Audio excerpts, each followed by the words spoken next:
आपने police force भेजा कि ठीक है दिन भर शांत रहो, रात को 1 बजे घुसना है घर में। लेकिन रात को 1 बजे इतने घरों में, वो भी छठ का समय था, महिलाएं छठ पर्व कर रही थी।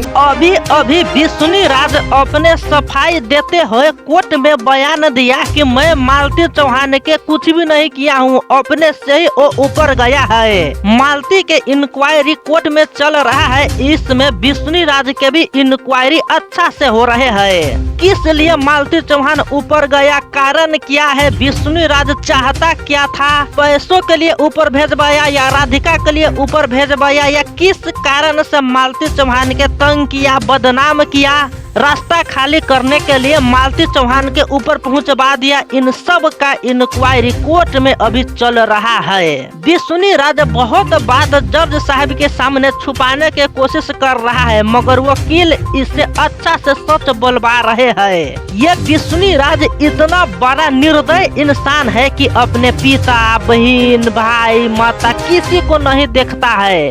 वो सब दर दर के भटकते हुए एक रोटी के लिए तरसते हैं, और इधर विष्णु राज करोड़ों पैसा कमाकर ऐश करता है।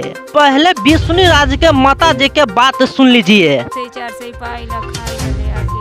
यही सब देखकर वकील ने कहा है कि विष्णु राज तुम बहुत चीज छुपाने की कोशिश कर रहा है। जिस तरह से तू अपने सगे माँ को नहीं हो सका, तो तू मालती चौहान के क्या होगा। जरूर ही तेरे मन में खोट है, मालती चौहान के ऊपर पहुंचाने में तेरा हाथ पूरा है।